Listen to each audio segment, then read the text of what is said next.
রেসিপিতে চলে এসেছে নিরামিষ পেঁপের সবজি। আমি কিভাবে বানাচ্ছি সেটা তোমাদের সাথে শেয়ার করছি। সবাই তো রান্না করো, আমি কিভাবে রান্না করছি সেটা তোমাদের সাথে শেয়ার করছি। প্রথমে আমি পেঁপেটা ছিলে ভালো করে কেটে নিলাম, আর নিয়ে নিলাম আলুগুলো কেটে নিচ্ছি। এই যে আলুগুলো আমি কেটে নিয়েছি। এই সবজির জন্য আমি জিরা আর ধনেটা শুকনো কড়াইয়ে ভেজে নিচ্ছি, যাতে গুঁড়ো করতে ভালো হয়। আর যারা শুকনো লঙ্কা খাও তারা দিতে পারো, আমি দিচ্ছি না। এখানে আমি কাশ্মীরি লঙ্কার গুঁড়ো ইউজ করব। আর যারা খাবে তারা এর ভিতরে দিয়ে নেড়ে নেবে। কড়াইয়ে আমি সরিষার তেল দিয়ে নিলাম। এবার আলুটা প্রথমে ভেজে নিই। এই যে আলু দিয়ে দিলাম। এবার এটাকে আমি ভালো করে একটু লালচে লালচে করে ভেজে নেব। মশলাটা আমি মিক্সিতে এইভাবে গুঁড়ো করে নিলাম। এর ভিতরে দিয়ে দিলাম কাঁচা লঙ্কা, দিয়ে দিলাম আদা কুচি, আর দিয়ে দিলাম টমেটো। এবার দেবো একটু লবণ, যাতে মশলাটা ভালো করে মিহি হয়ে যায়। এই যে লবণ দিয়ে দিলাম, এটাকে এবার ঘুরিয়ে নেব, পেস্ট করে নেব। এদিকে আমার আলু ভাজাটা হয়ে গেছে। এবার আমি এটা তুলে নিচ্ছি। ওই তেলেই পেঁপেটাকেও ভালো করে একটু ভেজে নিই। পেঁপেটাও আমার ভাজা হয়ে গেল, এবার তুলে নেব। এখানেও আমার মশলাটা করা হয়ে গেছে। আর একটু আমি তেল অ্যাড করে নিয়েছি। এতে আমি ফোড়নে দিয়ে দিলাম জিরা, তেজপাতা আর একটা দারচিনি আর একটু জিরা ভাজা তুলে নিলাম। এবার আমি এতে মশলাটা আর হলুদ দিয়ে প্রথমে মশলা দিয়ে দিলাম, পরিমাণ মতো হলুদ দিলাম, আর দিলাম কাশ্মীরি লঙ্কার গুঁড়ো। যে মশলাটা করেছিলাম তার বাটিটা জল নিয়ে একটু ধুয়ে দিয়ে দিলাম এর ভিতরে। আর এই দেখো জিরা আর দারচিনিটা তুলে রাখলাম। আর দিয়ে দিলাম এর ভিতরে পরিমাণ মতো লবণ। আর দেখো মশলাটা কষিয়েও চলে এসেছে, কষানো হয়ে গেল।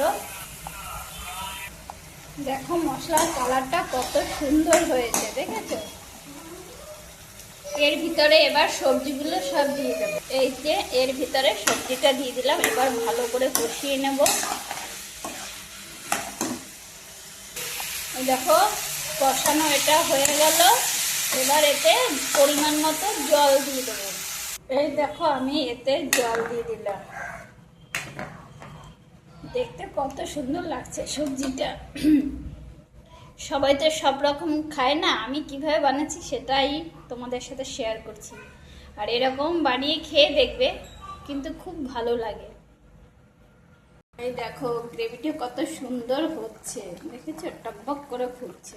আমি একটু ধনেপাতাও নিয়ে নিলাম, এই সবজিতে দেব, তাই এটাকে কেটে নিচ্ছি। আমার শিলনোড়া নাই, সেই জন্য আমি গ্যাসের সামনে এটা বেলনা দিয়ে গুঁড়ো করে নিচ্ছি জিরা আর দারচিনিটা।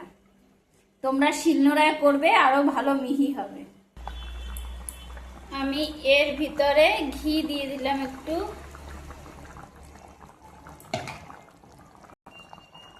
এই দেখো ঘিটা দিয়ে দিলাম। নিরামিষে এইসব দিলে আরো টেস্টটা দ্বিগুণ বেড়ে যায়, তাই না? একটু বাটারও আমি দিয়ে দেবো। ঠুঠলু সব সিদ্ধ হয়ে গেছে। এই দেখো আমি বাটারটা দিয়ে দিলাম, ধনেপাতা লেগে গেল। এবার যে মশলাটা আমি করে রেখেছিলাম তেলে ভেজে, দারচিনি আর জিরা, ওটা দিয়ে দিলাম এর ভিতরে। এবার দিয়ে দিচ্ছি ধনেপাতা কুচি। এবার দেখো রান্নাটা আমার কমপ্লিট হয়ে গেছে। এবার বন্ধ করে দিচ্ছি। বন্ধ করে দিলাম। দেখো কি সুন্দর নিরামিষ পেঁপের গ্রেভিটা বানিয়েছি, হালকা পাতলা। খেতে কিন্তু খুব সুস্বাদু হয়েছে, ঠিক আছে?